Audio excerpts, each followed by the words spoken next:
Isn't it? It's kind of interesting. Yeah, it is a little bit different, where he faced a sometimes hostile crowd and talked about how his tone will change once more of his opponents drop out. Listen to what he said.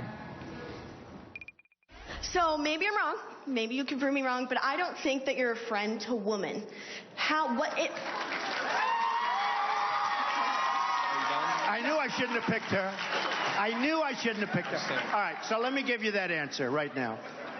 I respect women incredibly. I had a woman who was in charge of the building of Trump Tower many years ago, before it was even thought, before anybody would have even thought of it. I respect women. I love women. I cherish women. You know, Hillary Clinton said he shouldn't cherish. Well, I said I do cherish. I cherish women. My mother was one of the great people of the world, maybe the greatest ever, my mother.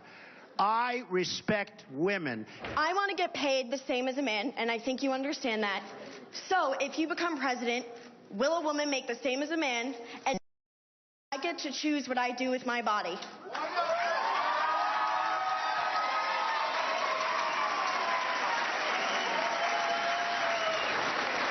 You're going to make the same if you do as good a job.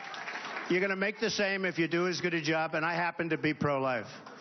Okay? I'm pro-life.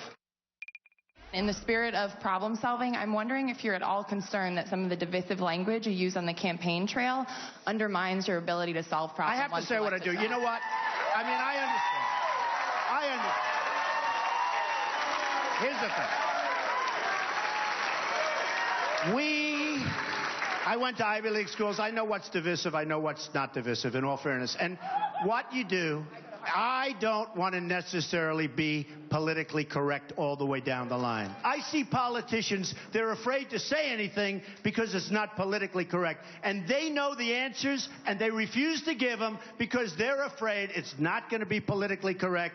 And I am going to have to be who I am. Now, at the same time, I'm running against a lot of people. When it becomes a different kind of a situation, you'll see I'm going to be much less divisive. Wow. What is that? I need your analysis. You're saying what is that? I'm thinking... Wait a minute. That's so interesting. You said what is that? I just can't tell what he's doing. You know, kind of what the point of that. Well, I'll give you. Hold on. Let me help you out. He's answering questions.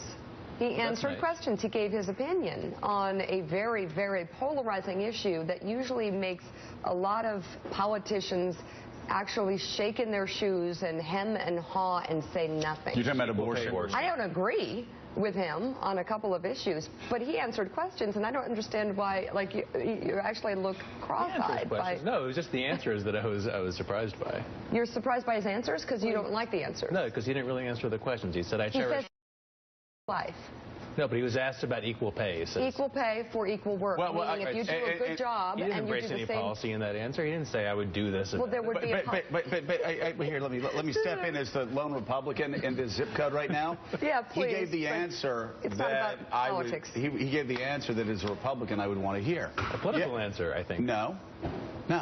The answer is, yeah, you'll get paid the same if you do as good a job as whoever you're working with.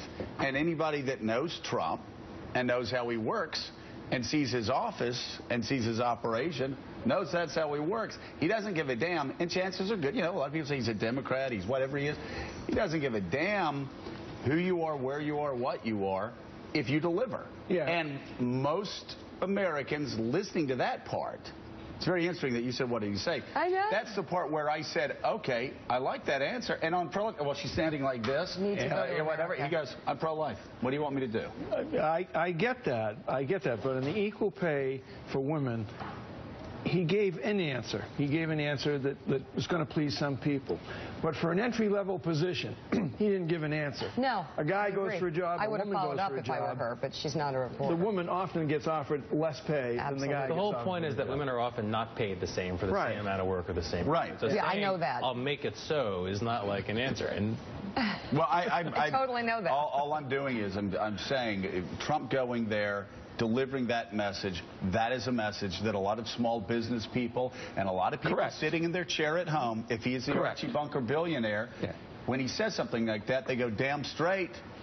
I think the bigger thing is, Cokie Roberts, is that Donald Trump went to what should have been like the last place in the world he should go to, which is a no labels event. And he stood right in the middle of 1,000 people. He took their questions. And maybe people don't like the answers, but in 2016, in this cycle, it shows some moxie, and that's what people want. Well, he does not lack moxie. That is not the problem that Donald Trump has. Here's what I heard in those answers. My mother was a woman. Good. I'm happy for you. And I went to Ivy League schools, and therefore I know how to add, subtract, divide, and multiply. I mean, is that my problem? It's really not something that anybody who wants real answers can latch on to. But look, it's working for him. You know, he keeps going up in the polls. Everybody keeps saying he's going to drop out, he's going to disappear, he's going to fade. Not so far. And anytime he gives that kind of answer, you know, I cherish my mother, then he does better, apparently. Mark Halperin, no labels. Why did he go to no labels, and what's your take on Trump's performance? Well, he went because he was asked by the host and decided it was worth going for that. Probably not the most on-message thing he could do. New Quinnipiac poll out this morning. He's got a huge lead in Connecticut, which I'm sure he'll be talking about the next time he talks to anybody. Look, would he be a good president? Would he be a good general election candidate? Those are important questions, but they're questions for another day. In the short term, does his performance make it more or less likely that he's going to keep or grow his support within a Republican electorate? I think, as Koki just suggested, I think that performance will help him within a Republican electorate, and that's the short-term game for him. He needs to keep winning. Head in Connecticut, head in Alabama, head in North Carolina, head all over the country. Any Republican would like the numbers he has. And again, there was nothing off-brand about that performance for him. That's Trump. And if any Republican, again, was ahead by a country mile in Alabama, ahead by in New Hampshire, in Connecticut, in every state, again, they would already be, placing the crown on his head right now. I fully appreciate the disdain in Koki's voice and your, looking at that going, what just happened? I do. I fully appreciate where you're coming from on that. But I have to say, we watch things in terms of, oh, goodness, okay, how is this going to play in that audience, and how is it going to play across the country, and how is it going to impact the polls? What exactly is he doing? I don't even think he's thinking about what he's doing, but what he was doing was winning.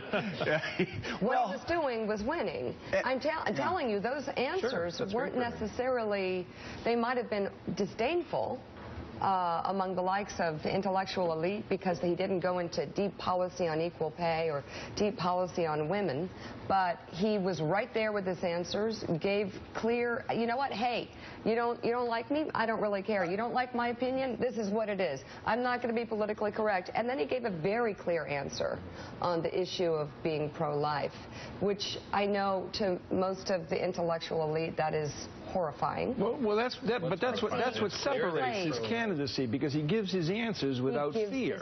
Without fear. Thank you. That's what I'm saying. Well, might not like the answer. It might not be a complete answer, but he does give it without fear. Not only may it not be a complete answer, it may not be.